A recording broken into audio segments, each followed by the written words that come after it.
So hello everyone and welcome to orbit classes. आज की इस वीडियो में हम डिस्कस करेंगे कंसंट्रेशन टर्म्स के बारे में। तो देखते हैं एक एक करके डिस्कस करेंगे। टोटल 9 कंसंट्रेशन टर्म्स को हम इस वीडियो में डिस्कस करेंगे। तो सबसे पहले हम डिस्कस करेंगे वेट बाय वेट परसेंटेज को। वेट बाय वेट परसेंटेज को। सेकेंड हम कंसंट्रेशन डिस्कस करेंगे जो कि है volume by volume percentage. Third हम डिस्कस करेंगे वेट बाय वॉल्यूम परसेंटेज को। फोर्थ हम डिस्कस करेंगे मॉल फ्रैक्शन को। पांचवी हम कंसंट्रेशन टर्म डिस्कस करेंगे ppm पार्ट्स पर मिलियन। सिक्स्थ हम डिस्कस करेंगे ppb पार्ट्स पर बिलियन। सेवेंथ हम डिस्कस करेंगे मोलैरिटी को। एट्थ पॉइंट हम डिस्कस करेंगे मोलैलिटी को। एंड लास्ट में फाइनली हम डिस्कस करेंगे नॉर्मलिटी को। तो टोटल 9 कंसंट्रेशन टर्म्स को हम इस वीडियो में डिस्कस करेंगे। Wait by wait, volume by volume, wait by volume, mole fraction, ppm, ppb, molarity, molality, normality. इनको पढ़ने से पहले आपको एक छोटी चीज का पता होना चाहिए, वो है सोल्यूट और सोलवेंट में क्या फर्क होता है। जैसे कंसंट्रेशन टर्म्स को हम डिस्कस करेंगे सॉल्यूशन के फॉर्म में डिस्कस करेंगे। सॉल्यूशन में प्रेजेंट होगा, एक होगा सोल्यूट प्रेजेंट होगा, एक होगा सोलवेंट। तो सोल्यूट और सोलवेंट क्या क्या होते हैं? देखो, सोल्यूट होता है जो लेस अमाउंट में प्रेजेंट हो किसी भी सॉल्यूशन में, वो तो हो गया सोल्यूट, और जो मोर अमाउंट में प्रेजेंट हो वो हो गया सोलवेंट। तो इसको मोल की टर्म में डिस्कस करेंगे तो देखेंगे तो less amount of mole present होंगे तो वो तो हो गया सोल्यूट, और जिसमें more amount of mole present हो तो वो हो गया सोलवेंट। इस तरह से आप देखोगे सोल्यूट और सोलवेंट को। जब मोल ज्यादा होंगे तो वो हो गया सोल्यूट, जिसमें मोल कम होंगे वो हो गया सोल्यूट, जिसमें मोल ज्यादा होंगे वो हो गया सोलवेंट। एग्जाम्पल देखते हैं, 98 ग्राम H2SO4 प्लस 54 ग्राम H2 किसी भी एक सॉल्यूशन में प्रेजेंट है। आपसे पूछा जाए इसमें से सोल्यूट कौन सा है और सोलवेंट कौन सा है, तो कैसे देखोगे? आपको देखना क्या है, जिसमें लेस मोल हो वो तो हो गया सोल्यूट, और जिसमें मोल ज्यादा हो वो हो गया सोलवेंट। आप ऐसा नहीं देखना कि 98 ग्राम है तो 98 है तो ये तो सोलवेंट हो गया। आपको मोल देखने, मास नहीं देखना। तो मोल कैसे कैलकुलेट करोगे? मास के टर्म में जो फॉर्मूला वो लगाओगे, नंबर ऑफ मोल्स कैलकुलेट करना है, नंबर ऑफ मोल्स। तो फॉर्मूला है given mass upon molecular mass. तो गिवन मास कितना है इसमें? गिवन मास जो कि क्वेश्चन में गिवन होता है 98 ग्राम डिवाइड बाई इसका मॉलिक्यूलर मास कितना है H2SO4 का, हाइड्रोजन का 2 प्लस सल्फर का 32 प्लस ऑक्सीजन का 1 का 16, तो 4 के 64, तो टोटल है 98। मतलब इसका 1 मोल है सॉल्यूशन में। बात करें H2O की, तो H2O में गिवन मास है 54 अपॉन मॉलिक्यूलर मास कितना है 18, H2O का, हाइड्रोजन का 2, ऑक्सीजन का 16, तो टोटल 18, तो इसके मोल है 3 मोल। तो इनमें से सोल्यूट कौन सा हुआ, सोलवेंट कौन सा हुआ? तो ये ज्यादा अमाउंट ऑफ मोल इसके प्रेजेंट है तो ये तो हो गया सोलवेंट, और ये हो गया सोल्यूट। तो ये चीज आपको पता होनी चाहिए, सोल्यूट और सोलवेंट, तभी हम इसको समझ पाएंगे अच्छे तरीके से। ठीक है, अब हम डिस्कस करेंगे एक एक कंसंट्रेशन टर्म्स को। तो पहले जो कंसंट्रेशन टर्म हम डिस्कस करेंगे वो है वेट बाय वेट परसेंटेज। पहली कंसंट्रेशन हम डिस्कस करेंगे जो कि है वेट बाय वेट परसेंटेज। पहली कंसंट्रेशन डिस्कस करेंगे। तो इसके लिए आपको फॉर्मूला है जो कि याद रखना है, वेट बाय वेट परसेंटेज का फॉर्मूला होगा, वेट बाय वेट परसेंटेज का जो फॉर्मूला है वो ये है, mass of solute upon mass of solution into 100। ये फॉर्मूला आपको याद रखना है। वेट बाय वेट परसेंटेज निकालना हो तो मास ऑफ सोल्यूट करना है। सोल्यूट मतलब जो लेस अमाउंट में जिसके मोल प्रेजेंट हो किसी भी सॉल्यूशन में, हो गया solute upon mass of solution. Solution की बात करें तो सॉल्यूशन क्या हो गया, सोल्यूट प्लस सोलवेंट, वो हो गया सॉल्यूशन, इनटू 100 करना है। तो आपको ये चीज याद रखनी है। देखो, इसको एक क्वेश्चन से समझते हैं हम। जिससे बात करें हम, ये सॉल्यूशन, एक सॉल्यूशन लेते हैं जिसके अंदर सोल्यूट और सोलवेंट दोनों दिए जाएंगे, फिर आपको फाइंड आउट करना है। ठीक है, तो क्वेश्चन हम यहाँ लिखते हैं, इसका ऊपर आपको करना है question A solution is prepared by adding 2 gram of substance to 18 gram of H2O water में डालना है। डिटरमाइन आपसे पूछा जाए, determine wait by weight percentage, ये आपको फाइंड आउट करना है। तो ये फॉर्मूला आ गया इस क्वेश्चन का। आपको क्या दिया गया है, a solution is prepared by adding 2 gram of substance to 18 gram of H2O water के अंदर डाला गया है 2 ग्राम 18 ग्राम वाटर में। तो इसमें सोल्यूट कौन सा हो गया और सोलवेंट कौन सा हो गया? तो सोल्यूट तो हो गया ये 2 ग्राम और सोलवेंट हो गया 18 ग्राम। तो कैसे क्या आएगा इसमें, वेट बाय वेट परसेंटेज कैसे फाइंड आउट करेंगे? वेट बाय वेट परसेंटेज, तो आपको क्या करना है, आपको करना है मास ऑफ, आपको देखना है मास ऑफ सोल्यूट कितना देर का है। पहले तो आप देखो सोल्यूट क्या है और सोलवेंट क्या है। सोल्यूट तो कितना है 2 ग्राम है, सोलवेंट कितना है 18 ग्राम है, वाटर प्रेजेंट है। तो ये करना है, तो मास ऑफ सोल्यूट कितना है 2 अपॉन मास ऑफ सॉल्यूशन दे रखा है। तो मास ऑफ सॉल्यूशन मतलब सोल्यूट प्लस सोलवेंट, तो टोटल आ गया 20 इंटू 100 जो कि आएगा 10%। तो वेट बाय वेट है इसका 10%। इसी तरह आपको कैलकुलेट करना है wait by weight percentage, mass of solute upon mass of solution multiply by 100। Mass of solution मतलब सोल्यूट प्लस सोलवेंट का मास होगा मास ऑफ सॉल्यूशन। अगली कंसंट्रेशन हम डिस्कस करेंगे वेट बाय वेट परसेंटेज। तो पहली कंसंट्रेशन टर्म तो ये हो गई। दूसरी की बात करें जो कि है concentration term volume by volume percentage. Weight by wait हो गया, अब है वॉल्यूम बाय वॉल्यूम परसेंटेज। इसके लिए आपको क्या याद रखना है formula, volume of solute upon volume of solution, volume of solution into 100। बस ये एक फॉर्मूला आपको इसके लिए याद रखना है। सिंपल है, जैसा ऐसा इसमें किया वैसा का वैसा ही चीज इसमें करनी है। इसमें भी मास ऑफ सोल्यूट ऊपर लिखना है और वॉल्यूम ऑफ सोल्यूट ऊपर लिखना है और वॉल्यूम ऑफ सॉल्यूशन नीचे लिखना है और मल्टीप्लाई बाय 100। तो दो कंसंट्रेशन हम टर्म्स ने डिस्कस कर ली। इसका न्यूमेरिकल ऐसे ही होगा जैसा इसका हुआ। अगली कंसंट्रेशन टर्म पर चलते हैं हम, जो कि है वेट बाय वॉल्यूम परसेंटेज। अगली जो कंसंट्रेशन टर्म अपनी वो है wait by volume percentage. Third concentration term हम डिस्कस करे हैं वेट बाय वॉल्यूम परसेंटेज। इसका जो फॉर्मूला आपको याद रखना है वो ये है, मास ऑफ सोल्यूट अपॉन नीचे वॉल्यूम दे रखा है V, तो वॉल्यूम ऑफ सॉल्यूशन इंटू 100। ये फॉर्मूला आपको याद रखना है वेट बाय वॉल्यूम के लिए, mass of solute upon volume of solution into 100। तो इसका एक क्वेश्चन देखते हैं। 100 ml of a solution contain 5 gram of solute ये कंटेन करता है। आपको फाइंड करना, आपको डेंसिटी दे रखी है। If density of solution is 1.25 ग्राम पर ml, देन डिटरमाइन आपसे पूछा जाए volume by weight by volume percentage, और आपसे पूछा गया है एक और ले लेते हैं जैसे वेट बाय वेट परसेंटेज। ये आपसे पूछा गया, कैसे कैलकुलेट करोगे आप?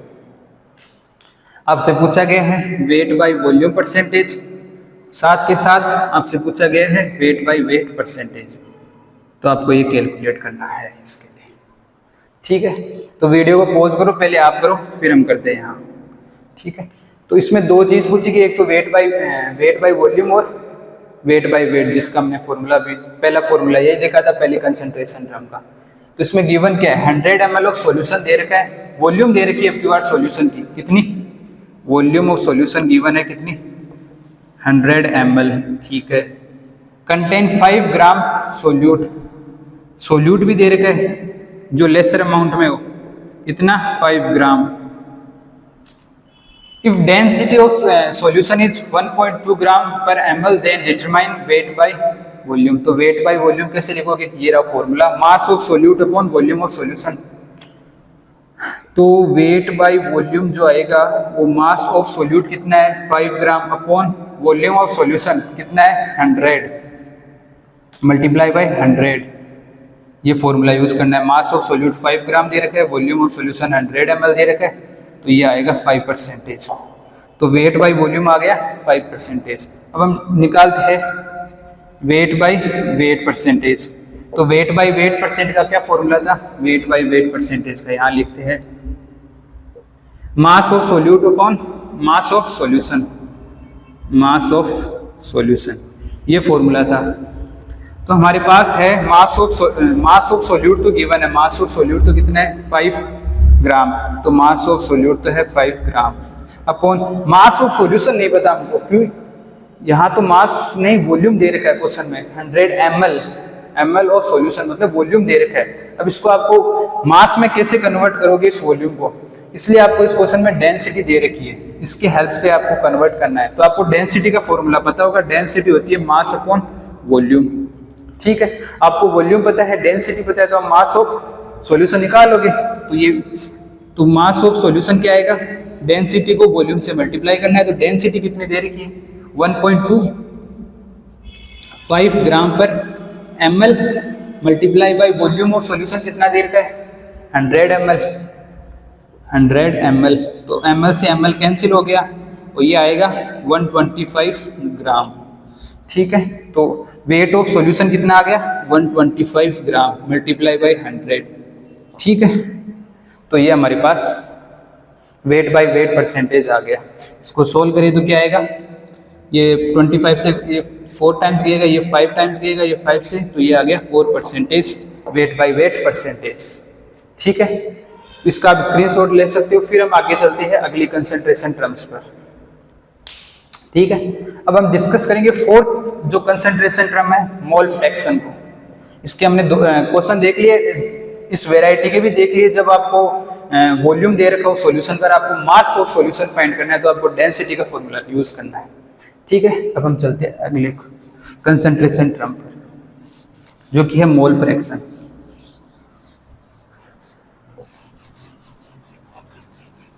मोल फ्रैक्शन काफी इंपॉर्टेंट है कंसंट्रेशन टर्म।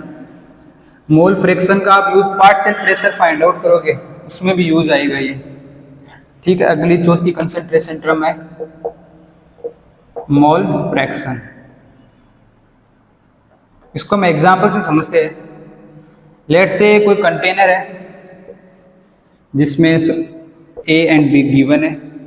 एक के जो मोल्स है, सपोज दैट वो गिवन है 3, B के मोल्स गिवन है 5।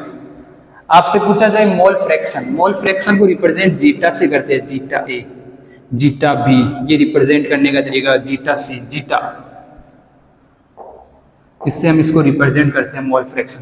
तो आपसे पूछा जाए मोल फ्रैक्शन ऑफ A क्या होगा, मतलब जीटा A क्या होगा, तो आप कैसे कैलकुलेट करोगे, 1 के मोल, ठीक है, अपॉन टोटल मोल, टोटल मोल कितने हैं 8, तो ये मोल फ्रैक्शन ऑफ A आ गया। आपसे पूछा जाए मोल फ्रैक्शन ऑफ B, B के मोल अपॉन टोटल मोल 8, ये मोल फ्रैक्शन ऑफ B आ गया। तो मोल फ्रैक्शन का फॉर्मूला क्या समझ में आ रहा है, यहाँ से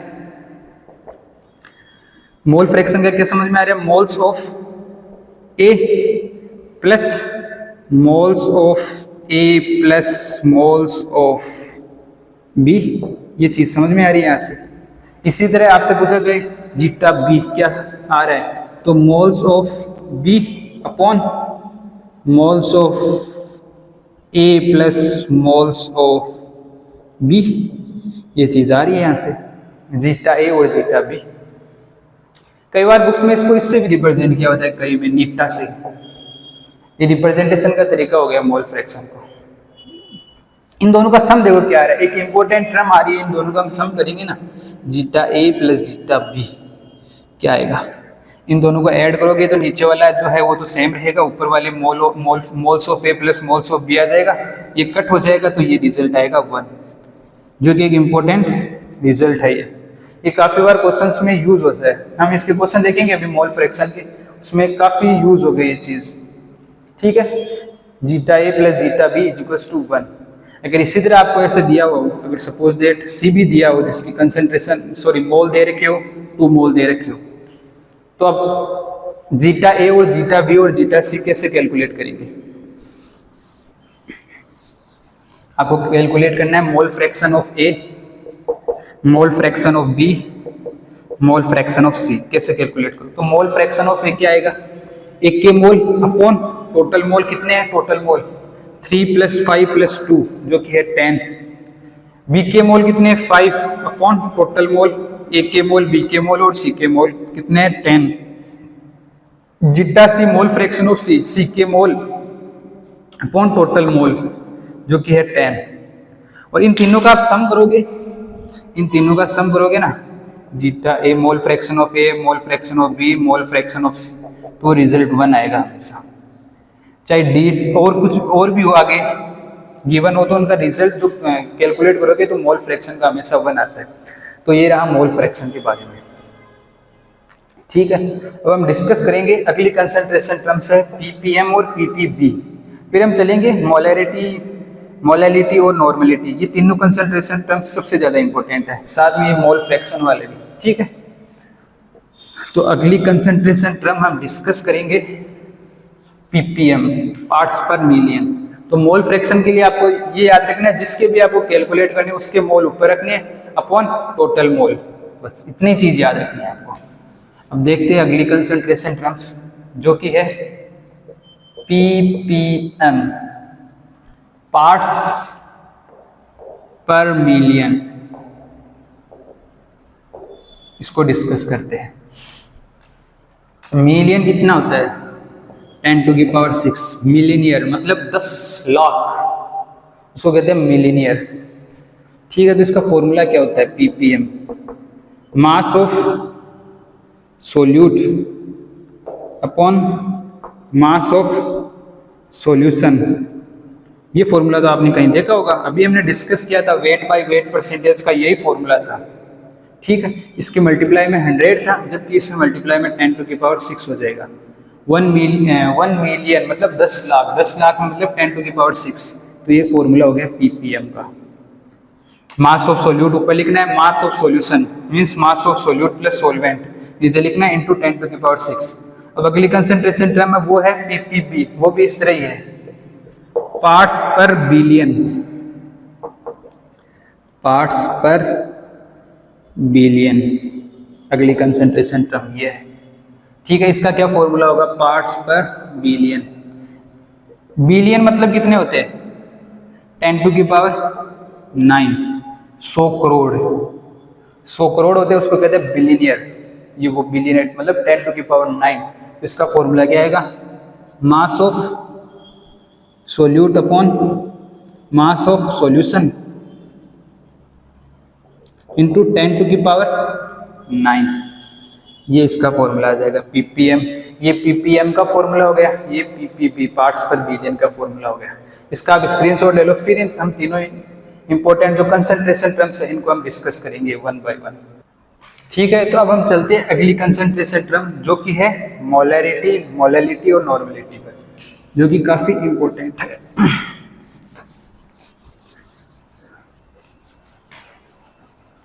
सिक्स्थ जो कंसंट्रेशन टर्म हम डिस्कस करेंगे वो है 7th कंसंट्रेशन टर्म जो कि है मोलैरिटी।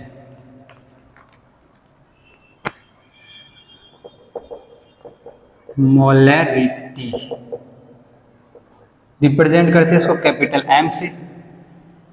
इसका क्या फॉर्मूला होगा वो देखो, आप पहले फॉर्मूले से समझो, फिर हम इसकी जो एक लाइन है डेफिनेशन को समझेंगे। मोलैरिटी मतलब number of moles of solute upon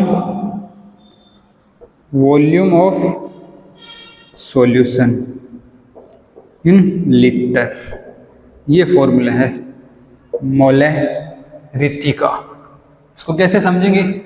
number of moles of solute, number of moles of solute present in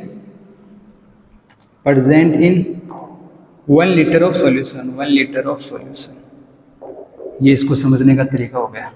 number of moles of solute present in 1 litre of solution, मतलब मोल पर litre. Formula ये हो रहा है molarity का। ठीक है, आपको जब भी मोलैरिटी कैलकुलेट करने के लिए कहा जाए तो आपको number of moles of solute upon volume of solution निकालना है। ठीक है, अब हम इसके कुछ क्वेश्चन देखेंगे, बहुत ही इजी क्वेश्चन होते हैं इसके, वो देखेंगे। नंबर ऑफ मोल्स कैसे कैलकुलेट करोगे आप? Number of moles of solute given mass upon molecular mass, molecular mass, ऐसे कैलकुलेट करना है आपको, गिवन मास और मोलिकुलर मास ऑफ सोल्यूट ऐसे। तो इसके क्वेश्चन देखते हैं मोलैरिटी के। आपको इतना ही याद रखना है, mass number of mole of solute upon volume of solution. तो क्वेश्चन देखो इसके, फाइंड मोलैरिटी। पहला क्वेश्चन,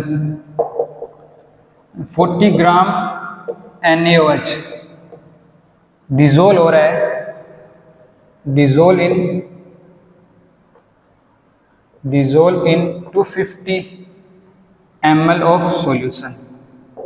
ये कैलकुलेट करना आपको। 40 ग्राम NaOH जो कि डिजोल्व हो रहा है 250 ग्राम ऑफ सॉल्यूशन में। ठीक है, इसकी मोलैरिटी फाइंड करनी। अगला है 4.9 ग्राम H2SO4 डिजोल्व हो रहा है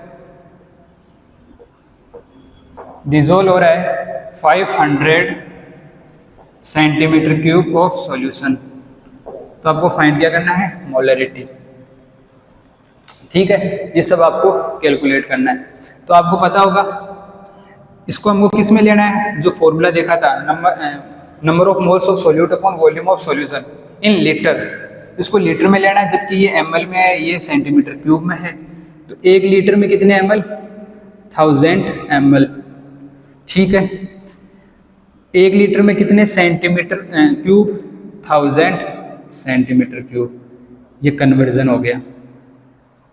आपको ये क्वेश्चन करना है, वीडियो को पॉज करो और पहले आप करिए इन क्वेश्चन को। मैं लिखता हूँ जितने में फॉर्मूला मोलैरिटी का, number of mole of solute, number of moles of solute upon volume of solution in litre. ठीक है, अब पहला क्या है? Find molarity of 40 gram NaOH dissolve in 250 ml of solution. तो गिवन मास दे रखा है और वॉल्यूम दे रखा है। तो number of moles of solute कैसे लिखेंगे? गिवन मास अपॉन मोलिकुलर मास। ये number of moles of solute given mass upon molecular mass. Given mass कितना है? 40 अपॉन मोलिकुलर मास किसका? NaOH का। Na कितना होता है? 23 प्लस 16 प्लस 1 जो कि आ रहा है 40 अपॉन वॉल्यूम ऑफ सॉल्यूशन कितना दे रखा है?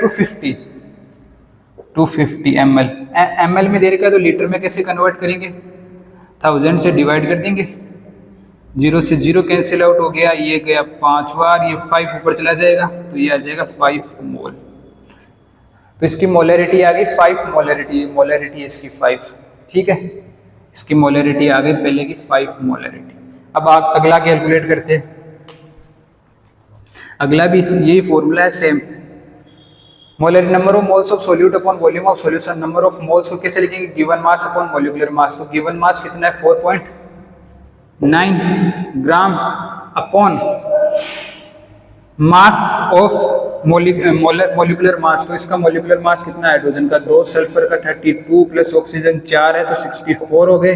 तो टोटल है 98 डिवाइड बाई 500 सेंटीमीटर क्यूब। तो लीटर में कैसे कन्वर्ट करेंगे? 1000 से कर देंगे डिवाइड, ये आएगा 1/2, इस पॉइंट को उठाओ 0, ये जाएगा 1/20 आएगा इस तरफ, ये 2 ऊपर जाएगा, तो ये 2 ऊपर ऐसे इसको जब ऊपर ले जाएंगे तो 2 ऊपर जाए 1/10 आ जाएगा यहाँ।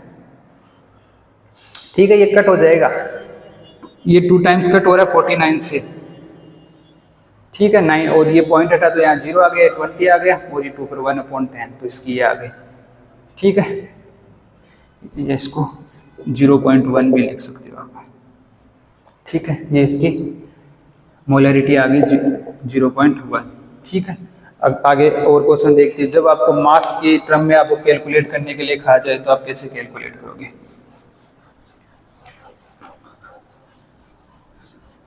तो ये फॉर्मूले ये याद रखना है, इसके अंदर ये लगाना है, ये नंबर ऑफ मोल्स कैसे कैलकुलेट करना है, given mass upon molecular mass. अब देखते हैं अगला क्वेश्चन। अगर आपसे मास कैलकुलेट करने के लिए कहे तो कैसे करना है?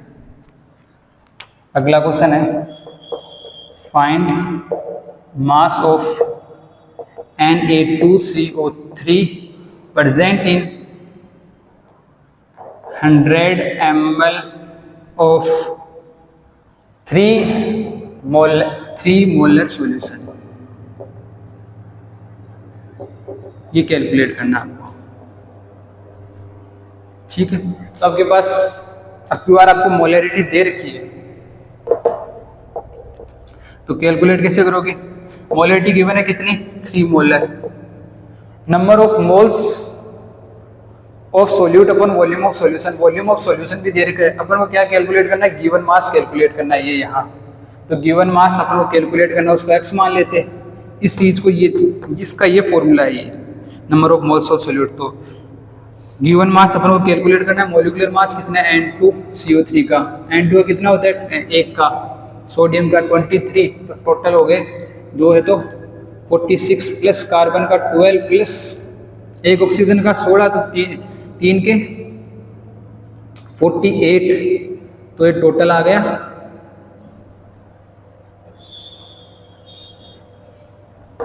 कार्बन इतने। हाँ, तो टोटल आ गया ये 48 और ये आ गया 100, सॉरी ये 2 इसमें से लगे 48 और 48 98 और 108 आ गया इसका 106। ये ऐसे कैलकुलेट कर लोगे आप इसको। ठीक है, अपॉन वॉल्यूम ऑफ सॉल्यूशन कितना है? 100 ml में दे रखा है, लीटर में कन्वर्ट करना है तो डिवाइड बाई 1000। ठीक है, ये कट हो जाएगा, नीचे आएगा सिर्फ 10, तो ये ऊपर चला जाएगा 10x डिवाइड बाई 106। ठीक है, तो इसको आपको क्या करना है? डायरेक्ट मल्टीप्लाई करना है, x को वैल्यू कैलकुलेट करनी है, तो ये कितना आ जाएगा? 3 × 106 डिवाइड बाई 100। बस इतना ही करना है आपको, इसको फिर कैलकुलेट करना है, तो इसका आंसर आएगा 31.8 ग्राम। 31.8 ग्राम Na2CO3 प्रेजेंट होगा 100 ml ऑफ 3 मोलर सॉल्यूशन। ऐसे कैलकुलेट करना है। यहाँ आपको 3 मोलर दे रखा है, सेमी मोलर आ जाए तब क्या करना है, या फिर डाई मोलर आ जाए, बाई मोलर आ जाए तब कैसे करोगे? देखो यहाँ दे रखा आपको, अगर मोलर आ जाए तो आपको मोलरिटी 1 लेनी है, मोलर आ जाए तो मोलरिटी 1 लेनी है। बाई मोलर आ जाए, बाई मोलर सॉल्यूशन तो मोलरिटी 2 ले लेना। सेमी मोलर आ जाए तो आपको मोलरिटी लेनी है हाफ, सेमी मतलब हाफ। ठीक है, अगर डेसीमोलर आ जाए, डेसीमोलर, तो आपको मोलरिटी लेनी है 1/10। ठीक है, और अगर सेंटीमोलर आ जाए तो आपको मोलरिटी लेनी है 1/100। ये मोलरिटी आपको लेनी है। सेंटीमोलर आ जाए तो मोलरिटी का वो 1/10 टाइम हो जाएगा, ऐसे ये 1/100 टाइम हो जाएगा। तो ये टर्म्स आपको याद रखनी है। एक इससे रिलेटेड भी क्वेश्चन देखते हैं हम। अगर आपको मोलर, बाई मोलर या सेमी मोलर दिया हो तो कैसे कैलकुलेट करोगे? फाइंड द मास ऑफ के find the mass of KOH present in 150 centimeter cube of semi-molar solution.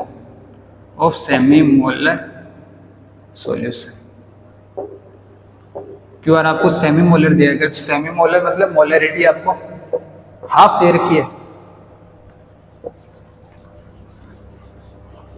तो मोलरिटी की वैल्यू आपको हाफ दे रखी, इस फॉर्मूले में हाफ रखना है सेमी मोलर, तो इधर तो आ गया half equals to number of moles of solute. आपको फिर से मास कैलकुलेट करना है, तो ये गिवन मास कैलकुलेट करना है, number of moles of solute कैसे कैलकुलेट करोगे, given mass upon molecular mass, given mass आपको कैलकुलेट करना अपॉन मॉलिक्यूलर मास। केवल से कितना होता है, इसका होता है 39, ऑक्सीजन का होता है 16 प्लस हाइड्रोजन का 1, तो ये हो गया 56 divide by volume of solution कितना है 150 सेंटीमीटर क्यूब में है, तो लीटर में कैसे कन्वर्ट करोगे, डिवाइड बाय 1000, तो 0 से 0 कट हो गया।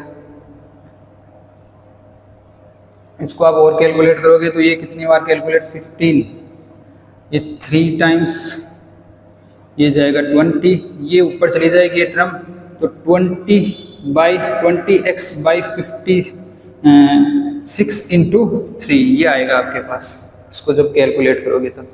इस तरफ है कितना हाफ, आपको वैल्यू किसकी कैलकुलेट करनी है x की, ठीक है, तो इसको x को इस तरफ रखो, बाकी टर्म को इस तरफ भेज दो, तो क्या आएगा हमारे पास, ये हाफ तो इस तरफ रहेगा, तो ये क्या आएगा इंटू 56 इंटू 3 डिवाइड बाई 20, ठीक है, इसको आप कैलकुलेट करोगे तो आपको मिल जाएगा मास ऑफ KOH। ठीक, ये बड़ी सिंपल सी चीज़ है, आपको बस ये चीज़ याद रखनी है, सेमी मोलर मतलब मोलरिटी का हाफ हो जाएगा, बाई मोलर मतलब मोलरिटी डबल हो जाएगी। ठीक है, अब अगली कंसंट्रेशन टर्म पर हम चलेंगे जो कि है मोलैलिटी। ठीक है, इसका आप स्क्रीनशॉट ले सकते हो, फिर अगली कंसंट्रेशन टर्म पर चलते हैं। ये मोलरिटी का हो गया, आपको करना क्या, number of moles of solute upon volume of solution. Molarity से जाने से पहले एक चीज और देखते हैं इसमें, वो है कि अगर डाइल्यूट सॉल्यूशन के लिए आपको मोलरिटी कैलकुलेट करनी हो तो कैसे कैलकुलेट करोगे। Molarity of dilute solution, dilute मतलब जब वाटर, जिसमें वाटर की कंसंट्रेशन ज़्यादा हो। सपोज दैट एक एग्जांपल से समझते हैं इसका फॉर्मूला कैसे होगा। अगर आपको क्वेश्चन में ऐसे गिवन हो, जैसे ये कोई सॉल्यूशन दे रखा है, इसकी मोलरिटी M1 है, वॉल्यूम V1 है, अगर इसमें हमने वाटर ऐड कर दिया तो क्या फॉर्म होगा, इसकी मोलरिटी चेंज हो जाएगी, वॉल्यूम भी चेंज हो जाएगा, मोलरिटी M2 हो जाएगी और वॉल्यूम V2 हो जाएगा। होगा क्या, इनके नंबर ऑफ मोल्स है जो सेम रहेंगे, इसलिए होगा क्या, M1 V1 इक्वल हो जाएगा M2 V2 के। जब ऐसा क्वेश्चन आए तो आपको क्या करना है, M1 V1 equals to M2 V2 करना है। इसका मास और इसका वॉल्यूम, पहले का दूसरे का मास और दूसरे का वॉल्यूम से आपको सिंपली इनको इक्वल पुटअप करना है मल्टीप्लाई करके। ये डाइल्यूट सॉल्यूशन। और हम बात करें मोलरिटी ऑफ मिक्सर कैसे कैलकुलेट करोगे, ये तो मोलरिटी ऑफ डाइल्यूट सॉल्यूशन हो गया।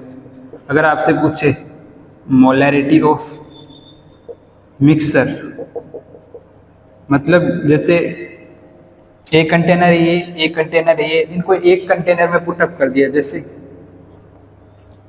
ये इसकी मोलरिटी M1 V1, दूसरे की M2 V2, इनको एक कंटेनर में पुट कर दिया तो क्या होगा, मोलरिटी भी चेंज हो जाएगी और वॉल्यूम क्या हो जाएगी, इन दोनों की ऐड हो जाएगी। इन दोनों को इस एक कंटेनर में पुट कर दिया तो मोलरिटी M1 है, दूसरे की M2 है, वॉल्यूम V1 V2, तो मोलरिटी M हो जाएगी, वॉल्यूम ऐड हो जाएगा। तो इसके लिए क्या फॉर्मूला होगा, इसके लिए फॉर्मूला होगा, मोलरिटी कैलकुलेट करनी हो तो M1 V1 plus M2 V2, जो कि आएगा M1 plus molarity V1 plus V2, ये फॉर्मूला आपको यूज़ करना है। मोलरिटी ऑफ मिक्सर कैलकुलेट करना हो M1 V1 plus M2 V2 upon V1 plus V2, ये मोलरिटी ऑफ मिक्सर।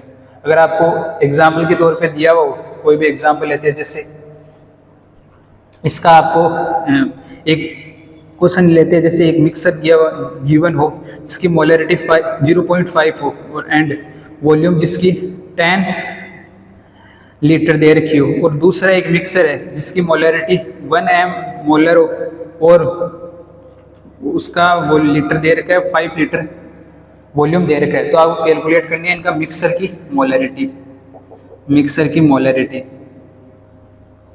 मिक्सर की मोलरिटी कैलकुलेट करनी है आपको, मोलरिटी ऑफ मिक्सर। तो कैसे कैलकुलेट करोगे, आपको फॉर्मूला ये यूज़ करना है। सिंपल इस फॉर्मूले में आपको वैल्यूज़ को पुट करना है। जैसे पहले की कितनी देर की एक सॉल्यूशन ये एक ही है और इनकी मोलरिटी आपको मिक्सर की कैलकुलेट करनी है। तो मोलरिटी फाइनल मोलरिटी काटनी है, तो मोलरिटी ऑफ फर्स्ट कितनी है 0.5, ठीक है, मल्टीप्लाई बाय इसकी वॉल्यूम कितनी है 10 litre plus molarity of second कितनी है 1 इंटू वॉल्यूम कितनी है 5 डिवाइड बाय टोटल वॉल्यूम कितनी है 10 प्लस 5 तो 15 लीटर। इस तरह से आप फाइनल मोलरिटी कैलकुलेट कर पाओगे, ठीक है। तो ये आप इजीली कैलकुलेट कर पाओगे मोलरिटी ऑफ मिक्सर, ठीक है। अब आगे चलते हैं, अगली कंसंट्रेशन टर्म को डिस्कस करते हैं जो कि है मोलैलिटी।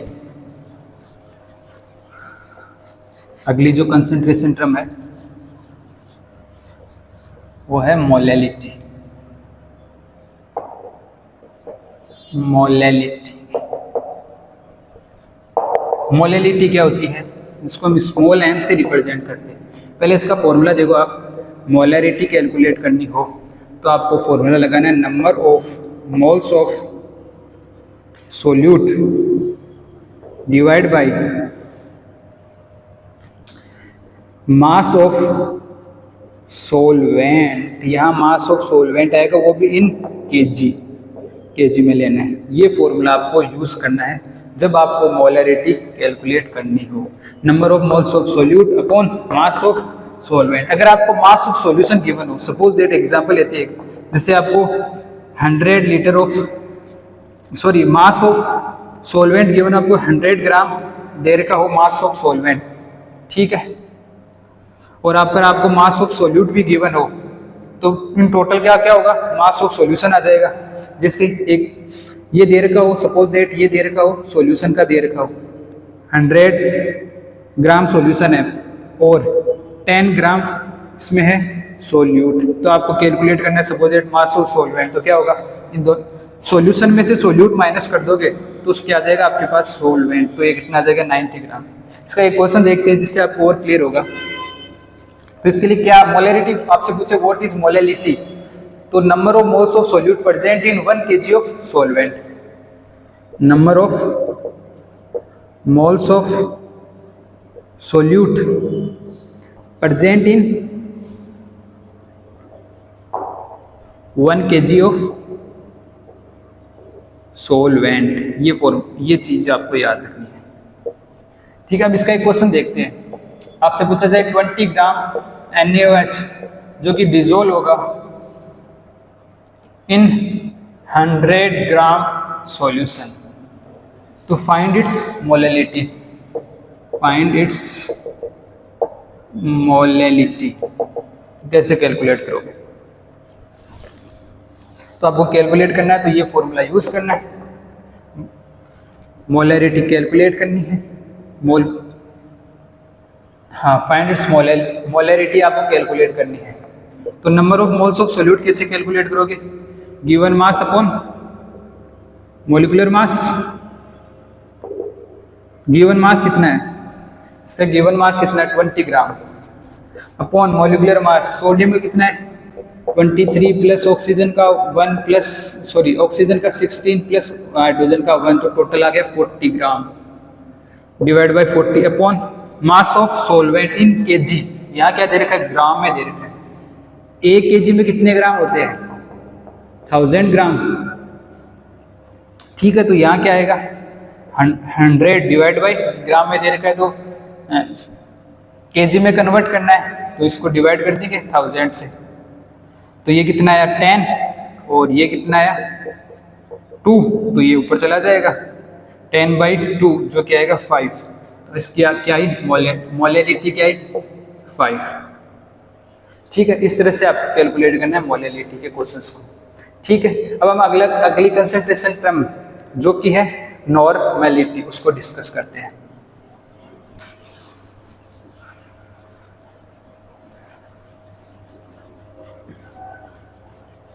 अगली जो कंसंट्रेशन टर्म है वो है नॉर्मेलिटी, जो कि लास्ट 9th नंबर की कंसंट्रेशन टर्म है जो हम डिस्कस कर रहे थे उनमें से। अगली कंसंट्रेशन टर्म नॉर्मेलिटी, जिसको रिप्रेजेंट करते हैं कैपिटल एन से। इसको कैसे कैलकुलेट करते हैं, इसका पहले आप फॉर्मूला समझो। नॉर्मेलिटी कैलकुलेट करनी हो तो इसके लिए आपको ग्राम इक्विवेलेंट का कंसेप्ट पता होना चाहिए। Number of gram equivalent divide by volume of solution, इसमें लीटर में लेंगे। अब ये क्या चीज़ है number of gram equivalent? Gram equivalent कैसे कैलकुलेट करते हैं इस चीज़ को आप समझो। अगर ग्राम इक्विवेलेंट कैलकुलेट करने हो तो आपको फॉर्मूला यूज़ करना है ग्राम इक्विवेलेंट का। ग्राम इक्विवेलेंट का जो फॉर्मूला होगा वो ये होता है mass divide by equivalent weight. Equivalent weight, ये फॉर्मूला आपको पता होना चाहिए। ग्राम इक्विवेलेंट का क्या होगा? Mass divide by equivalent weight. और इक्विवेलेंट वेट का क्या फॉर्मूला होगा? इक्विवेलेंट वेट का क्या फॉर्मूला होगा? इक्विवेलेंट वेट का फॉर्मूला होगा molecular mass divide by valency factor. Valency factor, ठीक है, ये आपको इक्विवेलेंट वेट का फॉर्मूला आ गया आपके पास। ठीक है, तो ये आपको कैलकुलेट करना है इस तरह आपके। अब यहाँ एक नई चीज़ है ये वैलेंसी फैक्टर। ये क्या चीज़ होती है वैलेंसी फैक्टर? ठीक है, तो वैलेंसी फैक्टर को समझते हैं। वैलेंसी फैक्टर, वैलेंसी फैक्टर क्या होता है? ये फॉर्मूला कैसे हमने नॉर्मेलिटी के फॉर्मूले को देखो इस तरह ब्रेक डाउन किया। Number of gram equivalent upon volume of solution दे रखा है, तो ग्राम इक्विवेलेंट का फॉर्मूला होगा मास अपॉन इक्विवेलेंट वेट। ठीक है, और इक्विवेलेंट वेट का क्या होगा? Molecular mass upon valency factor. अब इस चीज को आप इक्विवेलेंट वेट को यहां रखो। ठीक है, तो क्या आएगा? मास अपॉन इक्विवेलेंट वेट को यहां रखो। इक्विवेलेंट वेट की जगह molecular mass into valency factor, तो यहां आएगा मॉलिक्यूलर वेट और जो वैलेंसी फैक्टर डिवाइड में वो चला जाएगा ऊपर। तो ये क्या चीज़ है? यही तो है number of moles given mass upon molecular weight. तो ये नंबर ऑफ मोल्स जिसको एन से रिप्रेजेंट कर रहे हैं इनटू वैलेंसी फैक्टर। तो इस फॉर्मूले को हम मॉडिफाई करके ये भी लिख सकते हैं number of moles into valency factor divide by volume of solution in litre. ये भी फॉर्मूला। अब यहाँ एक चीज़ है ये वैलेंसी फैक्टर कैसे कैलकुलेट करेंगे? वैलेंसी फैक्टर को देखो कैसे कैलकुलेट करते हैं। एसिड के लिए अलग तरीका होता है, बेस के लिए अलग तरीका होता है और सोल्ट्स के लिए अलग तरीका होता है। देखो बात करें एसिड्स की तो आपको ध्यान रखना है जितने H+ वो देगा, डोनेट करेगा H+, वही उसका वैलेंसी फैक्टर हो जाएगा। जैसे HCl का वैलेंसी फैक्टर पूछे आपसे तो इसमें कितने H+ जा सकते हैं? एक H+, ठीक है, इसका वैलेंसी फैक्टर है। बात करें H2SO4 की, इसका वैलेंसी फैक्टर कितना है? 2 जा सकते हैं, तो 2। ठीक है, ऐसे HNO3 की बात करें, एसिड है, इसका वैलेंसी फैक्टर 1। तो इस तरह से आपको सिंपली ये देखना है कितने H+ वो डोनेट कर सकता है, वो इसका वैलेंसी फैक्टर हो जाएगा। ठीक है, एक इसमें जो अलग एग्जांपल है वो ध्यान रखना है, वो ये है H3PO4, H3PO3, H3PO2। देखो इन चीज पर ध्यान दो, इसका वैलेंसी फैक्टर कितना है? इसका है कितना? 3 हाइड्रोजन जा सकते हैं, इसका भी 3, इसका भी 3, लेकिन ऐसा नहीं होता। इसका देखो स्ट्रक्चर बनाओ इसकी, इसका तो 3 है लेकिन इनकी 3 नहीं है। इसकी स्ट्रक्चर ऐसे फॉर्म होगी, इस तरह इसकी स्ट्रक्चर फॉर्म होगी। ठीक है, अब इसका वैलेंसी फैक्टर देखो कितना है? 3 हाइड्रोजन यहाँ से रिमूव हो सकते हैं, ये इसका वैलेंसी फैक्टर है। इसकी स्ट्रक्चर बनाओ H3PO3 की, इसकी स्ट्रक्चर ऐसे फॉर्म हो जाएगी। ये स्ट्रक्चर इसकी फॉर्म हो गई। अब देखो इसकी वैलेंसी फैक्टर कितना है, इसका वैलेंसी फैक्टर है 2। इसका वैलेंसी फैक्टर 2 कैसे है, देखो ऑक्सीजन और यहाँ ये हाइड्रोजन है, तो हाइड्रोजन यहाँ ऑक्सीजन से इजीली रिमूव हो जाएगा, ठीक है, क्योंकि इनके इलेक्ट्रोनेगेटिव का इतना डिफरेंस नहीं है, जबकि फॉस्फोरस से हाइड्रोजन इतना इजीली रिमूव नहीं होगा, ठीक है, ये बॉन्ड ब्रेक नहीं होगा। बात करें इसकी H3PO2 की, इसकी स्ट्रक्चर फॉर्म कैसे होगी, ये ऐसे। अब इसका वैलेंसी फैक्टर कितना आ जाएगा 1। ये ऑक्सीजन से इजीली रिमूव हो जाएगा हाइड्रोजन, लेकिन फॉस्फोरस वाले ये हाइड्रोजन है ये रिमूव नहीं होंगे, तो वैलेंसी फैक्टर इनका आपको अलग से याद रखना। और आप इजीली देख पाओगे एसिड्स की बात करें तो आपको नंबर ऑफ H+ रिमूव करने हैं, ठीक है। अब बात करें हम बेस की, एसिड्स की बात होगी, बेस की बात करें तो बेस में आपको ध्यान रखना है OH रिमूव होंगे जितने उसका वैलेंसी फैक्टर हो जाएगा। जैसे बात करें NaOH की, इसका वैलेंसी फैक्टर क्या होगा, इसका वैलेंसी फैक्टर 1 हो गया। बात करें CaOH ट्वाइस की बात करें तो इसका वैलेंसी फैक्टर हो गया 2। बात करें AlOH थ्राइस, इसका वैलेंसी फैक्टर हो गया 3। ये बेस के लिए हो गया। सोल्ट्स के लिए कैसे देखोगे, सोल्ट्स के लिए वैलेंसी फैक्टर कैसे देखोगे, सोल्ट जैसे एग्जांपल लेते हैं Na2CO3, इसका वैलेंसी फैक्टर मतलब सोल्ट्स के लिए आपको देखना जितना पॉजिटिव चार्ज होगा किस पर, स्पीसीज पर, उतना इसका वैलेंसी फैक्टर हो जाए। तो इस पर Na+2 CaCO3-, तो इसका वैलेंसी फैक्टर हो गया +2 हो गया, इसका वैलेंसी प्लस नहीं रिप्रेजेंट करना, इसका वैलेंसी फैक्टर 2, ठीक है। एक एग्जांपल वो लेते हैं जैसे AlCl3, इसका वैलेंसी फैक्टर क्या होगा, जब भी ब्रेक होगा तो AlCl एल्यूमिनियम +3 में और क्लोरीन माइनस में जाएगा, तो इसका वैलेंसी फैक्टर क्या हो गया, सॉरी ये भी माइनस में जाएगा, तो इसका पॉजिटिव चार्ज देखो +3, तो ये इसका वैलेंसी फैक्टर। इस तरह आपको सोल्ट्स का देखना, जितना पॉजिटिव चार्ज हो गया इसका वैलेंसी फैक्टर हो गया, ठीक है। इसके लिए आपको फॉर्मूला कौन सा याद रखना, नॉर्मेलिटी का number of moles into valency factor divide by volume of solution in litre, ठीक है। आप इसका स्क्रीनशॉट ले सकते हो, फिर हम चलते हैं क्वेश्चंस की तरफ। अब हम चलते हैं इस फॉर्मूले का यूज करेंगे क्वेश्चंस के अंदर, ठीक है। आपको याद ये रखना है number of moles into valency factor और वॉल्यूम ऑफ सॉल्यूशन, ठीक है। और एसिड्स के टर्म में जितने H+ डोनेट करेगा उसकी वैलेंसी फैक्टर हो जाएगा, जितने OH- देगा वो उसका वैलेंसी फैक्टर हो जाएगा, और सोल्ट में देखोगे जितना पॉजिटिव चार्ज होगा वो वैलेंसी फैक्टर हो जाएगा, ठीक है। क्वेश्चन से आपको ज़्यादा समझ में आएंगे फॉर्मूले। इसके क्वेश्चन लेते हैं नॉर्मेलिटी के, ये लास्ट कंसंट्रेशन टर्म हमारी, ये सारी कंसंट्रेशन टर्म आपको फिर से 12th क्लास में सॉल्यूशन चैप्टर में देखने को मिलेगी, ये कंसंट्रेशन टर्म्स फिर से, ठीक है। इन फॉर्मूलों को तो करते हैं रिमूव और फिर चलते हैं क्वेश्चंस की तरफ।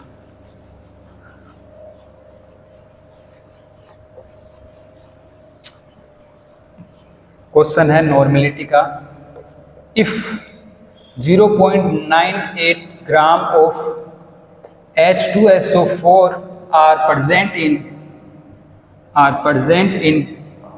500 ml solution, find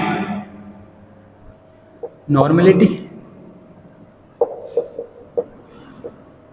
तो आप वीडियो करो पॉज और इसका पहले आप नॉर्मेलिटी फाइंड आउट करो, ठीक है। तो नॉर्मेलिटी का फॉर्मूला क्या देखा था, नॉर्मेलिटी का जो फॉर्मूला था हमने उसको जब अरेंज किया तो नॉर्मेलिटी का फॉर्मूला था number of moles into valency factor upon volume of solution in litre, volume of solution किस में, लीटर में, ये फॉर्मूला आया था हमने। इसका वैलेंसी फैक्टर कितना है, देखो यहाँ क्या दे रखा है H2SO4, यहाँ दे रखा है H2SO4, इसका वैलेंसी फैक्टर क्या होगा, कितने H+ देगा, ये सॉलिड है तो 2 H+ देगा, तो इसका वैलेंसी फैक्टर क्या हो गया 2 हो गया इसका वैलेंसी फैक्टर, ठीक है। अब ये फॉर्मूला यूज करना आपको। नंबर ऑफ मोल्स कैसे कैलकुलेट करोगे, N, जो कि है number of moles given mass upon molecular mass, given mass upon molecular mass. Given mass कितना है, क्वेश्चन में देखो जो क्वेश्चन में गिवन होता है वही गिवन मास होता है, तो 0.98 ग्राम अपॉन मॉलिक्यूलर मास कितना है H2SO4 का, H2SO4 का मॉलिक्यूलर मास हाइड्रोजन का 2, सल्फर के 32, ऑक्सीजन का 1 का 16, तो 2 के 64, तो ये टोटल करोगे तो कितना आएगा 98, ठीक है, ये आएगा 98 पॉइंट कट हो नीचे आएगा तो ये कट हो जाएगा। तो ये रिजल्ट हमको क्या मिलेगा, इसको आप सोल्व करोगे इस टर्म को तो आएगा 0.01, क्योंकि ये पॉइंट हटेगा नीचे 100 है, ये कट हो जाएगा तो ये 0.01। तो हमारे पास नंबर ऑफ मोल्स कितने हैं, नॉर्मेलिटी का फॉर्मूला ये है, नंबर ऑफ मोल्स कितने हैं 0.01 इंटू वैलेंस फैक्टर कितना है 2 upon volume of solution in litre, 1 litre में कितने ml 1000 ml, ये यूज करना है, 1 लीटर में 1000 ml। तो आप क्या करोगे 500 को क्या कर दोगे डिवाइड बाई 1000, तो ये टर्म आ जाएगा 2, ये 2 चला जाएगा ऊपर तो 0.01 इंटू 4 जाएगा 0.04, ठीक है। तो ये इसके आगे नॉर्मेलिटी, बहुत ही इजी कंसेप्ट है, आपको वैलेंस फैक्टर का पता चल गया, उसको नंबर ऑफ मोल से मल्टीप्लाई करना है इंटू वॉल्यूम ऑफ सॉल्यूशन करना है, बस ये है नॉर्मेलिटी। अब इसमें एक चीज़ और ध्यान रखनी है, जैसे हमने मोलरिटी में बात की थी, सेमी मोलर आ जाए तो यहाँ, या बाई मोलर है ना, डेसी मोलर, तो यहाँ नॉर्मल, जैसे अगर आपको ये से दिया हो नॉर्मल दे रखा हो तो नॉर्मेलिटी मतलब 1 आ जाएगी। बात करें सेमी नॉर्मल तो मतलब उसकी नॉर्मेलिटी क्या आ जाएगी, हाफ आ जाएगी, ठीक है। बात करें बाई नॉर्मल क्वेश्चन में गिवन होंगे, आपको दे रखा है, जैसे क्वेश्चन हम देखेंगे इसके बाद में, तो उसकी मोलरिटी क्या आ जाएगी 2, सॉरी नॉर्मेलिटी 2 आ जाएगी, ठीक है।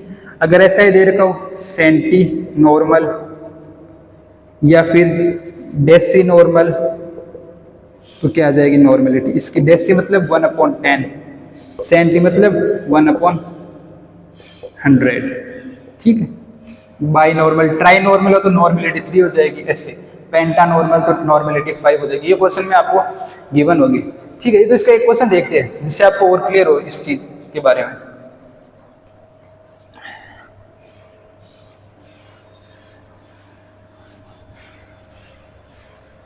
क्वेश्चन लेते हैं, find the mass of NaOH। ये क्या लिया है, NaOH क्या है, बेस है ना, इसका वैलेंस फैक्टर क्या होगा, NaOH का कितने OH माइनस डोनेट कर सकता है, ये 1, तो इसका वैलेंसी फैक्टर हो गया 1 present in 250 ml of semi normal solution, semi normal solution. तो इसके लिए आपको कैलकुलेट क्या करना है, मास कैलकुलेट करना है। अब की बार नॉर्मेलिटी गिवन है सेमी नॉर्मल, ये नॉर्मेलिटी पहले से गिवन है, आपको हाफ इसकी वैल्यू दे रखी है, तो आपको इसके लिए कैलकुलेट करना है। तो कैसे कैलकुलेट करोगे, यही फॉर्मूला यूज करना है। नॉर्मेलिटी की वैल्यू क्या दे रखी है, half equals to number of moles को कैसे लिखेंगे, अभी लिखा था, नंबर ऑफ मोल्स को given mass upon molecular mass. तो गिवन मास कितना है इसका,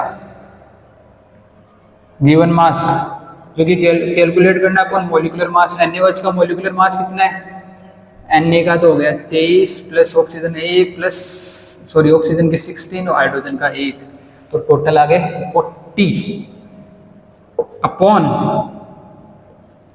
वॉल्यूम ऑफ सॉल्यूशन कितना दे रखा 250 ml। तो इसको क्या करना है आपको 100 से क्या करना है, तो 1000 से क्या करना है डिवाइड, क्योंकि हमको देखो वॉल्यूम ऑफ सॉल्यूशन हमेशा लीटर में लेना है, नॉर्मेलिटी के केस में हो चाहे मोलैरिटी के केस में हो। जबकि मोलैरिटी के केस में क्या होता है, यहाँ क्या आता है मास ऑफ सोलवेंट, वो आता है केजी में, ठीक है, ये ध्यान रखना है। तो इसको आपको सोल्व करना है सिंपल, ये 4 चला जाएगा, ये ऊपर जाएगा, तो ये x 4x अपॉन 40, तो यहाँ नीचे 10 बच जाएगा।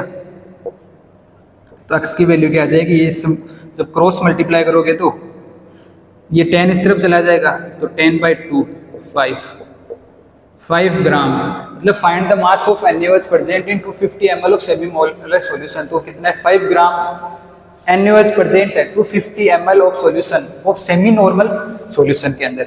इस तरह से आप नॉर्मेलिटी क्वेश्चन इजीली कर पाओगे।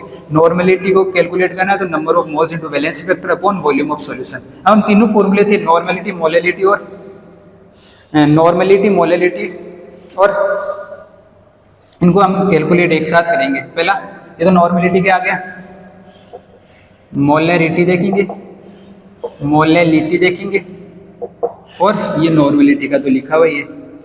एक साथ देखते हैं इन फॉर्मूलों को। नॉर्मेलिटी का ये हो गया। मोलैरिटी का क्या फॉर्मूला था? मोलैरिटी का कैपिटल एम से रिप्रेजेंट करते हैं number of moles of solute upon volume of solution, किसमें? लीटर में। ये किसका था? मोलैरिटी का फॉर्मूला था। ठीक है, मोलैलिटी का क्या होगा? मोलैलिटी का स्मॉल एम से रिप्रेजेंट करते हैं number of moles of solute divide by mass of solvent लेते हैं इन केजी। अब देखो, अब तीनों में आप डिफरेंस देखो क्या क्या आ रहा है। नॉर्मेलिटी का क्या है? Number of moles of solute, number of moles of solute. नीचे इसके वॉल्यूम ऑफ सॉल्यूशन है, इसके मास ऑफ सोलवेंट है, और इसके भी वॉल्यूम ऑफ सॉल्यूशन है। तो मोलैलिटी के टर्म में आपको देखना है मास ऑफ सोलवेंट लेना है, ठीक है, और वो भी केजी में लेना है। ठीक है, तो ये तीनों आपके फॉर्मूले हैं वो बहुत इंपॉर्टेंट है। ये तीनों फॉर्मूले बहुत इंपॉर्टेंट है। अब अगले वीडियो में हम क्या देखेंगे? इनके रिलेशन देखेंगे, इन फॉर्मूलेज के रिलेशन। जैसे एक का तो हम अभी देखते हैं, देखिए number of moles of solute upon volume of solution. अब देखो नंबर ऑफ मोल्स, ये देखो number of moles upon volume of solution, तो नॉर्मेलिटी है ये टर्म, जो ये जो चीज है ना, ये है मोलैरिटी। ये आप देखो number of moles of solute upon volume of solution, ये किसके इक्वल है? Into valency factor. ये चीज, ये जो रिलेशन है हम अगले वीडियो में डिस्कस करेंगे इन सब के बीच के अंदर, क्योंकि वीडियो पहले से काफी लेंथी हो चुका है ना। ठीक है, अब हम नॉर्मेलिटी को देखो, एक टर्म और है कि नॉर्मेलिटी ऑफ मिक्सर कैलकुलेट करना हो तो कैसे कैलकुलेट करोगे? Normality of mixer, normality of mixer calculate करना है तो जैसे हमने मोलैरिटी का केस कैलकुलेट किया था, वैसे नॉर्मेलिटी के केस में कैलकुलेट करना है। जैसे सॉल्यूशन दे रखा है, इसकी नॉर्मेलिटी N1 है, वॉल्यूम V1 है, इनको मिक्स करना है, एक अलग सॉल्यूशन बनेगा। इसकी नॉर्मेलिटी N2 है, वॉल्यूम V2 है, इनको मिक्स करो तो नॉर्मेलिटी तो हो जाएगी, N ले लेते हैं, वॉल्यूम हो जाएगा ऐड, तो नॉर्मेलिटी क्या आ जाएगी? N1 V1 plus N2 V2 divide by V1 plus V2, तो ये नॉर्मेलिटी आ गई। इस तरह आपको नॉर्मेलिटी ऑफ मिक्सर कैलकुलेट करना है। ठीक है, तो आपको ये तीन फॉर्मूले तो एकदम अच्छे से याद करना है। मोल फ्रैक्शन का याद करना है, वेट बाय वेट करना है, क्योंकि अगली वीडियो में हम रिलेशन समझेंगे। ठीक है, number of moles into valence factor upon volume of solution, और ये लीटर में लेना है और ये केजी में लेना है। ये चीज आपको ध्यान रखनी है। ठीक है, तो चलो डिस्कस करते हैं relation between concentration terms. Concentration terms हमने पिछली कौन कौन सी थी? Weight by weight percentage, weight by volume, volume by volume percentage, mole fraction, ppm part per million, ppb part per billion, molarity, molality and normality. अब इनके बीच में relation देखिए, जिसकी हेल्प से क्वेश्चन हम करेंगे इसकी। तो इनके क्वेश्चन करने के लिए आपको इनके रिलेशन के जो फॉर्मूले है वो याद होने चाहिए। पहला हम जो रिलेशन का फॉर्मूला याद कर रहे हैं वो है कि अगर मोलैरिटी आ जाए, इसको कैपिटल M से रिप्रेजेंट करते हैं, एंड इस तरफ आ जाए वेट बाय वेट परसेंटेज, तो उनके बीच में क्या रिलेशन होगा? मोलैरिटी का फॉर्मूला क्या होता है? Number of moles of solute upon volume of solution. Volume of solution किसमें? लीटर में होना चाहिए। ये फॉर्मूला होता है इसका, मोलैरिटी का। और वेट बाय वेट का क्या फॉर्मूला होता है? वेट बाय वेट का mass of solute upon mass of solution, mass of solution into 100। ये वेट बाय वेट परसेंटेज का फॉर्मूला हो गया। अब इनके बीच का रिलेशन क्या होगा वो कैसे फाइंड आउट करते? इसके लिए आपको डायरेक्ट सिंपल एक फॉर्मूला याद रखना है, M equals to 10xd divide by molecular weight of solute. यहाँ हम देखो इसमें पूरी टर्म कंसंट्रेशन टर्म में एक तो A लेंगे एक B लेंगे। ये तो लेते सोलवेंट एज्यूम कर रहे हैं, और बी लेते हैं सोल्यूट। ठीक है, तो ये क्या है, अब ये क्या है, molecular weight of solute, M molecular weight of solute. ठीक है, और क्या चीज़ है यहाँ पे, 10 तो आपको पता है नंबर है, x क्या है, x है wait by weight percentage, weight by weight percentage, जो जिसका ये फॉर्मूला रहा। d क्या है, d है डेंसिटी, डेंसिटी के लिए फॉर्मूला कौन सा, डेंसिटी मास अपॉन वॉल्यूम, मोल पर यूनिट, मोल पर लीटर, ये। ठीक है, तो ये फॉर्मूला आपको यूज़ करना है जब भी आपको मोलैरिटी और वेट बाय वेट के बीच में रिलेशन पूछे, तो ये फॉर्मूला। देखो इसको एक क्वेश्चन के हेल्प से समझते हैं हम। इस फॉर्मूले का यूज करेंगे क्वेश्चन में। क्वेश्चन ये है कि ए solution of HNO3 of density 1.4 ग्राम पर ml, ये डेंसिटी गिवन है देखो। ठीक है, एंड और क्या गिवन है, 63% वेट बाय वेट गिवन है। ठीक है, ये टर्म्स आपको गिवन है। Then find determine the molarity, then determine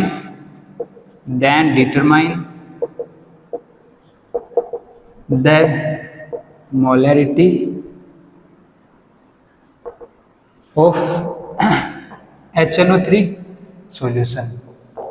HNO3 की आपको मोलैरिटी डिटरमाइन करनी है इस क्वेश्चन में, तो ये फॉर्मूला यूज करना है आपको। सिंपली मोलैरिटी तो आपको फाइंड ही करनी है HNO3 की, तो ये तो फाइंड करना है M2, देन इनटू x की वैल्यू क्या है, x होता है डेंसिटी, x होता है वेट बाय वेट परसेंटेज जो हमने देखा था, d है density, wait by weight percentage कितना दे रखा, 63 इनटू d डेंसिटी कितनी दे रखी है, 1.4 ग्राम पर ml, divide by molecular weight of solute कितना है, ये solution of 60 density, this is determine, तो ये 63% है, तो ये क्या हो गया, 63 मास ऑफ सोल्यूट हो गया। तो इसको आप सोल्व करोगे तो कितना आ गया, मोलैरिटी कितनी आ गई इसकी, 40। इस तरह से आपको इस फॉर्मूले का यूज करना है। एक सॉल्यूशन है, ठीक है, उसके अंदर एक तो सोल्यूट होगा, एक सोलवेंट होगा, एक तो होता है सोल्यूट, एक होता है सोलवेंट। जो मोर अमाउंट में जिसके मोल हो वो तो हो गया सोलवेंट, जिसके लेस अमाउंट में मोल हो वो होता है सोल्यूट। तो यहाँ लेस अमाउंट में कौन है, 63। इसको वेट बाय वेट को कैसे समझते हैं, 63 ग्राम ऑफ HNO3 प्रेजेंट है 100 ग्राम ऑफ सॉल्यूशन में, 100 ग्राम ऑफ सॉल्यूशन में, इस तरह समझेंगे हम इस बात को। तो 63 ग्राम, तो ये 63 तो क्या हो गया, सोल्यूट है, और ये क्या है, इसके अंदर प्रेजेंट है 100 ग्राम ऑफ सॉल्यूशन के अंदर। तो ये फॉर्मूला आपको सिंपल यूज करना है। तो पहला रिलेशन हमने देखा मोलैरिटी और वेट बाय वेट, ठीक है, इसका हमने एक क्वेश्चन भी देखा। फिर चलते हैं अगले रिलेशन पर।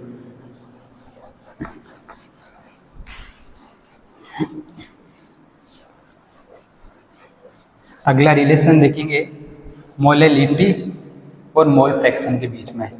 मोलैलिटी जिसको हम स्मॉल m से रिप्रेजेंट करते हैं, एंड मोल फ्रैक्शन के बीच में जिसको हम जीटा से रिप्रेजेंट करते हैं, इनके बीच में।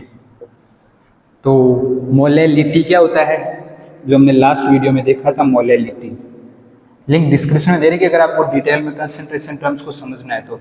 ठीक है, मोलैलिटी का क्या होता है, फिर भी इसको हम शॉर्ट में देखते हैं। Molality number of mole of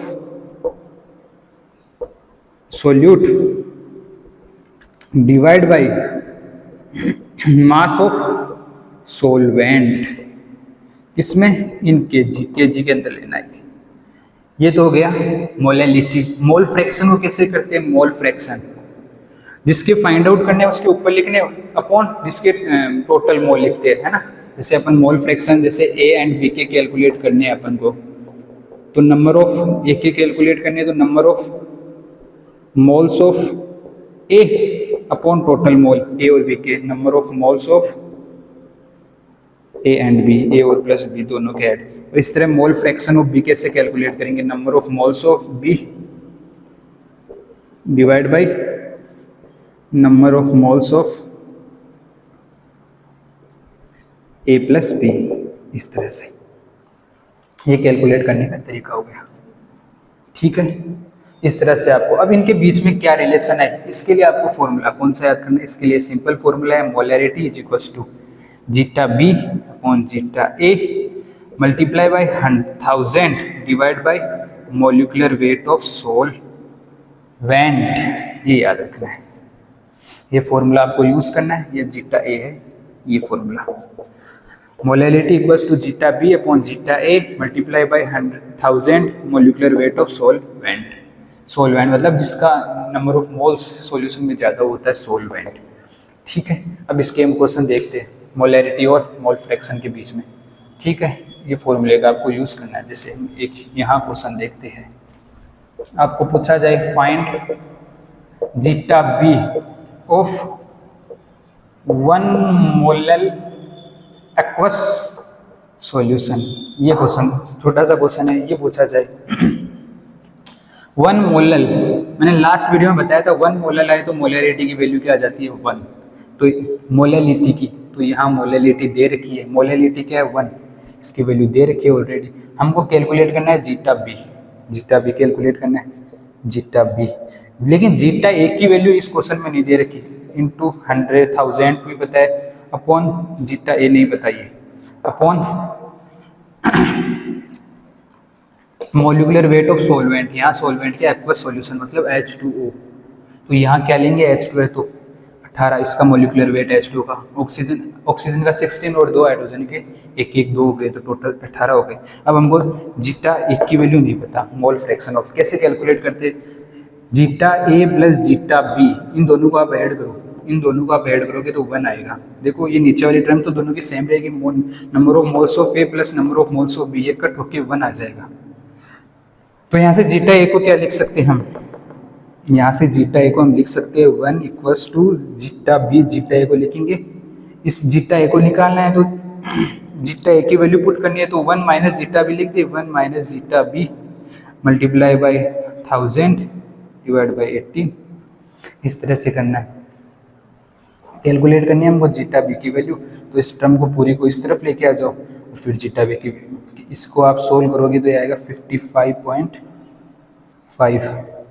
ठीक है, इसको आप इस तरफ लेके जाओ तो ये कितना आ जाएगा 1 minus zeta B equals to 1 minus zeta B equals to 55.5 zeta B, तो इस जीटा बी को इस तरफ लेके आ जाओ तो ये जाएगा ऐड में, तो ये हो जाएगा 56, तो जीटा बी की वैल्यू क्या आ जाएगी यहाँ से, ये इस तरफ बना जाएगा, तो जीटा बी आ जाएगा 1/56.5,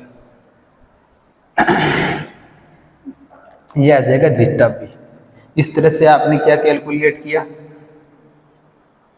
मोल फ्रैक्शन ऑफ बी कैलकुलेट कर दिया, आपको मोलैलिटी पता थी जिसकी हेल्प से आपने जीटा बी को इजीली कैलकुलेट कर लिया। तो इसका आप स्क्रीनशॉट ले सकते हो, फिर चलते हैं अगले क्वेश्चंस पर। तो अब डिस्कस करते हैं अगली कंसंट्रेशन टर्म जो कि है मोलैलिटी और मोलैलिटी के बारे में। तो ये चीज आपको सबसे ज्यादा याद रखनी है, मोल फ्रैक्शन ऑफ ए और मोल फ्रैक्शन ऑफ बी जो इक्वल होगा 1 के, या मोल फ्रैक्शन ऑफ सी भी आए तो भी वो 1 के इक्वल होगा, zeta A plus zeta B equals to zeta C equals to 1, इस तरह आपको याद रखना है। अब अगली कंसंट्रेशन देखते हैं टर्म का रिलेशन मोलैलिटी एंड मोलैरिटी, इनके फॉर्मूले तो अभी हमने देखे थे, अब इनके बीच के जो रिलेशन है वो देखते हैं कैसे कैलकुलेट। इसको रिप्रेजेंट करते हैं कैपिटल एम से, इसको रिप्रेजेंट करते हैं स्मॉल एम से। तो इसके लिए आपको फॉर्मूला ये याद रखना है, molarity equals to M D 1 plus M upon molecular weight of ये सोल्यूट डिवाइड बाय 1000, ये फॉर्मूला आपको याद रखना है जब आपको मोलैरिटी और मोलैलिटी के बीच में, यहाँ कैपिटल एम क्या है, कैपिटल एम वो है मोलैरिटी, स्मॉल एम आपको पता ही है मोलैलिटी, और डी डेंसिटी है ये, ठीक है। ये क्या है, एम फिर से डेंसिटी, ये molecular weight of B solute, molecular weight of solute. तो ये फॉर्मूला आपको याद रखना जब मोलैलिटी और मोलैरिटी के बीच में डिफरेंस निकालना हो, तब ये फॉर्मूला। अब इस फॉर्मूले को और अच्छी तरीके से हम क्वेश्चंस की हेल्प से देखेंगे। एक क्वेश्चन करते हैं जिससे आपको और क्लियर होगा ये फॉर्मूला। क्वेश्चन ये है आपके कि density of 2 molar S3CWH is 1.2 ग्राम पर ml। डेंसिटी दे रखी है, आपको कैलकुलेट क्या करना है, आपको कैलकुलेट करना है मोलैलिटी। एक और कर लो आप वेट बाय वेट परसेंटेज। पहले आप करो वीडियो पॉज करके, ठीक है। अब हम चलते हैं इसको करते हैं, इसको कैसे करेंगे। तो density of 2 molar CH3CWH this, density दे रखी है, डी की वैल्यू दे रखी है, एम की वैल्यू दे रखी है, हमको स्मॉल एम जो है मोलैलिटी, इसकी वैल्यू कैलकुलेट करनी है। तो कैपिटल एम है, इसकी वैल्यू कितनी दे रखी है 2, मोलैरिटी की 2 दे रखी है, इसको कैलकुलेट करनी है, मोलैलिटी की कैलकुलेट करनी है। डेंसिटी कितनी दे रखी है 1.2, ठीक है, डिवाइड बाई 1 प्लस ये कितनी देर की एम, ये तो कैलकुलेट करना है। मोलिकुलर वेट ऑफ सोल्यूट कितना है, इसका मोलिकुलर वेट कितना होगा, कार्बन का कितना है 12 प्लस हाइड्रोजन का 1 तो 3 है यहाँ, प्लस कार्बन का 12 प्लस ऑक्सीजन का 16 और 16 32 प्लस 1 ये। तो इसको टोटल कैलकुलेट करना है, कितना आएगा 32 33, तो ये टोटल आएगा 60, ठीक है। इसका टोटल आ गया 60 into 60 divide by 1000, molecular weight आ गया सोल्यूट का 60। अब आपको एम की वैल्यू कैलकुलेट करनी है, इजीली आप कैलकुलेट, ये इससे कट हो गया, इसको हम कर देते हैं रिमूव, ठीक है। अब क्या करेंगे, इसका एलसीएम ले लेंगे, एम की वैल्यू कैलकुलेट कर लेंगे 1.2, ये कितना आ जाएगा 100 प्लस एम इंटू 6, और ये टर्म चली जाएगी ऊपर, ठीक है, ये इस तरफ आ जाएगा। तो 2 से मल्टीप्लाई 200 प्लस ये कितना हो जाएगा 12m इक्वल्स टू, इस टर्म को सोल्व करेंगे तो ये आ जाएगा, इससे जाएगा 120m, ठीक है, ये 120m। हमको m की वैल्यू चाहिए, तो इस तरह से आप इजीली m की वैल्यू इस तरफ इसको ले आओ, टोटल कैलकुलेट कर देते हैं 1, इसमें से माइनस कर दो तो ये कितना आ जाएगा 100m, सिर्फ 200, इस तरफ m की वैल्यू क्या आएगी, फिर 200 को डिवाइड कर दो 108 से, तो ये क्या आ गई मोलैलिटी स्मॉल m। अब आपको वेट बाय वेट परसेंटेज पूछा गया है एक और, तो वेट बाय वेट परसेंटेज को कैसे कैलकुलेट करोगे। इससे पहले हमने देखा था मोलैरिटी और वेट बाय वेट परसेंटेज के बीच में जो डिफरेंस था वो यूज़ करना है। क्या था वो डिफरेंस, मोलैरिटी कैपिटल एम से रिप्रेजेंट करते हैं 10xD divided by molecular weight of solute. Molarity आपको दे रखी है, कितनी दे रखी है 2, 10 डेंसिटी दे रखी है x की, x तो होता है वेट बाय वेट परसेंटेज, ये तो कैलकुलेट करना है। डेंसिटी कितनी दे रखी है 1.2 ग्राम पर ml, ये दे रखी है, divide by molecular weight of solute कितना निकला था, इसको 60 निकला था, ये 60 आ गया। हमको x की वैल्यू चाहिए थी, ये इसको इससे रिमूव हो गया, ये आ गया 12, ये जाएगा 5, तो x की वैल्यू आ गई 10 ग्राम पर ml। ये वेट बाय वेट आ गया, इसको रिमूव कर देते, ये वेट बाय वेट आ गया ये चीज़, ठीक है। इस तरह से आप कैलकुलेट कर पाओगे इजीली, कोई भी रिलेशन होए तो इस तरह आपको कैलकुलेट करना है, इन फॉर्मूला का सिंपल यूज़ करना है। ये फॉर्मूले आप पहले तो आपको याद करने हैं, मोलैरिटी मोलैलिटी इनके, ठीक है। फिर एक कंसंट्रेशन और टर्म देखते हैं, मोलैरिटी और नॉर्मेलिटी के बीच में रिलेशन। अगली कंसंट्रेशन टर्म है relation between molarity and normality. Molarity को रिप्रेजेंट करते हैं कैपिटल एम से, नॉर्मेलिटी को रिप्रेजेंट करते हैं कैपिटल एन से, इनके बीच में हमको देखना है रिलेशन, कैसे देखेंगे। तो नॉर्मेलिटी का फॉर्मूला क्या होता है, नॉर्मेलिटी का फॉर्मूला होता है नंबर ऑफ मोल्स, इसको स्मॉल m से रिप्रेजेंट कर दिया इनटू वैलेंसी फैक्टर, जो मैंने लास्ट वीडियो में बताया था वैलेंसी फैक्टर कैसे कैलकुलेट करते हैं एसिड बेस या फिर सोल्ट्स के लिए, है ना, divide by volume of solution. ये फॉर्मूला था, किसका था ये, नॉर्मेलिटी का, ये नॉर्मेलिटी का फॉर्मूला है। और मोलैरिटी का क्या फॉर्मूला है, मोलैरिटी का फॉर्मूला होगा number of moles of solute divide by volume of solution. किसमें, लीटर में होना चाहिए।